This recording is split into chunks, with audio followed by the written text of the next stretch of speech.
কি হয়েছে মা? বাবা কি রেগে আছে? না, তোরাপুর হোস্টেলে কি যেন ঝামেলা হচ্ছে, তাই বাসায় চলে এসেছে। বাসায় আসার পর থেকে নাকি খুব মাথা ব্যথা করছে, এখন ঘুমিয়ে আছে। তুই আর কোনো ডিস্টার্ব করিস না। আমি মার কথা শুনে শুধু মুচকি হাসলাম। তারপর কিছু না বলে আমার রুমে চলে এলাম। পা থেকে মোজাগুলো খুললাম। শেষবার কবে মোজা ধুয়েছি আমার নিজেরই মনে নেই। নিজের মোজার গন্ধে নিজে থাকতে পারছি না। মোজাগুলো নিয়ে চুপি চুপি আপুর রুমে গেলাম। দেখি আপু হাঁ করে ঘুমাচ্ছে। সুন্দর করে আমার মোজাগুলো আপুর মুখের কাছে রেখে বাহির থেকে আপুর রুম লক করে এসে বললাম। কতক্ষণ পর আপুর রুম থেকে দুমদাম শব্দ হতে শুরু করলো। মা তাড়াতাড়ি দরজা খুলতে আপু চিৎকার করে বলতে লাগলো, তোমায় বলেছিলাম না তোমার এই কুত্তা ছেলে যেন আমার রুমে না আসে, তারপরও এই কুত্তা এসে আমার মুখে নোংরা মোজাগুলো রেখে গেছে। মোজার গন্ধে আমার দম আটকে গেছিল। মোজা গন্ধ করবে কেন? মাত্র 40 দিন আগে তো মোজা ধুয়েছি।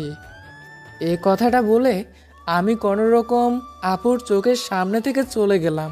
তা না হলে আমার পিঠে কয়েকটা ধুমধাম পড়ে যেত।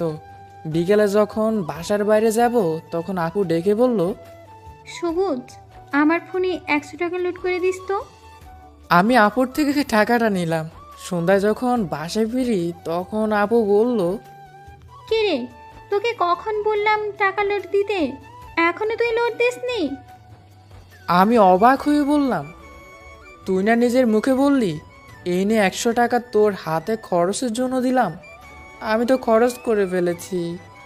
আপু রাগে লাল হয়ে মাকে ডেকে বলল, তোমার এই কুত্তা ছেলেকে আমার ফোনে টাকা লোড করতে দিয়েছিলাম, কিন্তু এই বান্দার আমার ফোনে টাকা না দিয়ে নিজে খরচ করে ফেলেছে। আপুর কথা শুনে মাও বলল, তুই তো জানিস এটা 1 নম্বরের চোর আর বাটপার, তারপরও ওকে টাকা দিতে গেলি কেন? রাতে আপুর রুমে এসে দেখি আপু পড়ছে।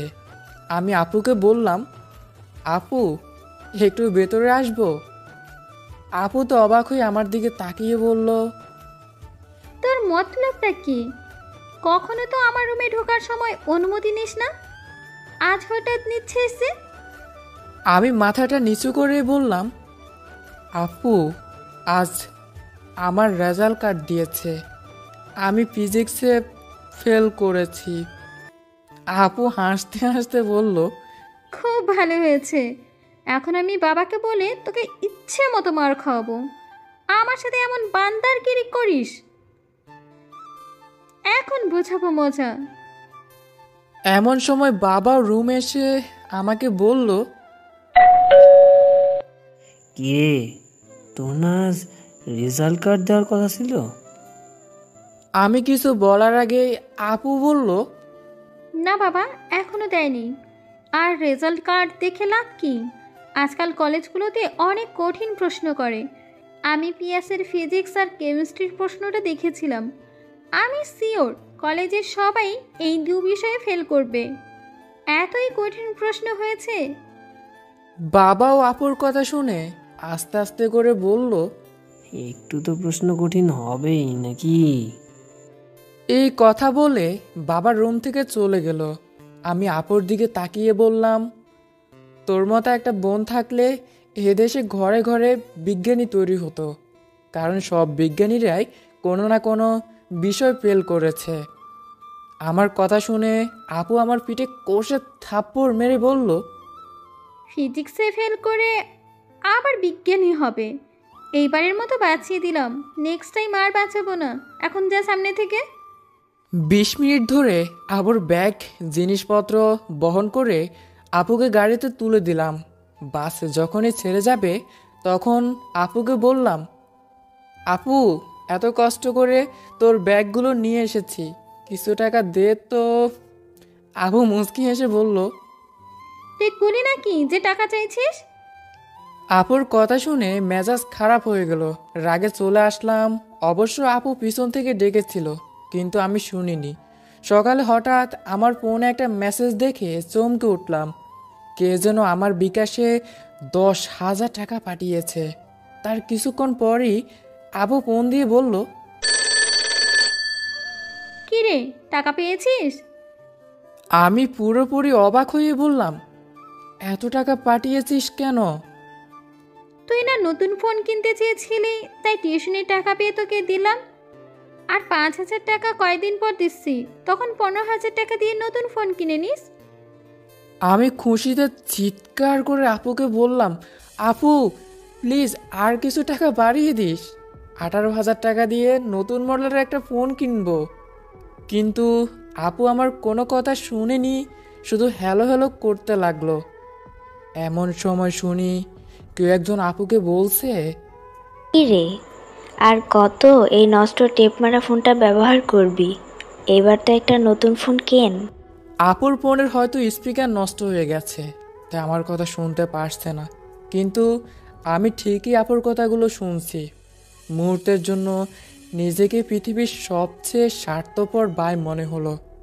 বোনের থেকে সব সময় কিছু না কিছু আবদার করি, আর আমার বোন যে একটা নষ্ট ফোন ব্যবহার করে সেটা কখনোই খেয়াল করিনি। আপুর 10,000 টাকা আর আমার পুরাতন ফোন বিক্রি করে 6,000 টাকা, আর 2,000 টাকা বাবার পকেট থেকে চুরি করে 18,000 টাকা দিয়ে একটা স্যামসাং নতুন মডেলের একটা ফোন কিনলাম। আমি এখন দাঁড়িয়ে আছি ময়মনসিংহ মেডিকেল কলেজের ছাত্রী হোস্টেলের সামনে।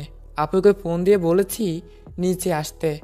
আপু নিচে এসে আমাকে দেখে অবাক হয়ে বলল, তোকে কতবার বলেছি একটু ভালো করে পড়াশোনা কর, কিন্তু তা তো করিস না। এখন নিশ্চয়ই বাবা তোকে মেরেছে, তাই না? আমি কিছু না বলে আপুর দিকে ফোনটা বাড়িয়ে দিলাম। আপু ফোনটা দেখে অবাক হয়ে বলল, তুই নতুন ফোন কিনেছিস, কিন্তু বাকি টাকা কোথায় পেলি? আসলে আপু পুরাতন ফোনটা না বিক্রি করে দিয়েছি, আর বাবার পকেট থেকে কিছু টাকা চুরি করেছি। আপু রেগে গিয়ে বলল, কুত্তা, তুই চুরি করতে গেলি কেন? আমি তো কয়েকদিন পর টাকা এমনিতেই পাঠাতাম। ফোনটা তোর জন্য কিনেছি রে আপু, কদিন পর আমার পরীক্ষা। এখন ফোন থাকলে পড়াই তো হবে না। ডাক্তার বোনের ভাই পরীক্ষায় ফেল করলে মানিজ্জত দুইটাই যাবে। আপু কান্না করছে। আমি আপুকে বললাম, কাঁদছিস কেন? আপু কাঁদতে কাঁদতে বলল, কুত্তা, ভাই বড় হয়ে গেছে তো সেই কষ্টে কান্না করছি। আপু এখনো বসে আছে। আমি চলে যাচ্ছি। হঠাৎ পিছন ফিরে আপুকে বললাম, আর যদি কখনো ট্যাপ মারা মোবাইল ব্যবহার করিস তো খবর আছে, মনে রাখিস তোর একটা ভাই আছে। আমার কথা শুনে আপু হেসে দিল, চোখের জল আর মুখে মিষ্টি হাসি। খুব অদ্ভুত রকম সুন্দর লাগছে আমার আপুকে। আপু আই এম সরি, মাফ করে দিস আমাকে। অনেক ভালোবাসি তোকে, কিন্তু বোঝাতে পারিনি কখনো। আজকের গল্পটি এই পর্যন্তই। আজকের গল্পটি আপনাদের কেমন লেগেছে অবশ্য লাইক কমেন্ট শেয়ার করে আমাদের সাথেই থাকবেন। ধন্যবাদ সবাইকে। আল্লাহ হাফেজ।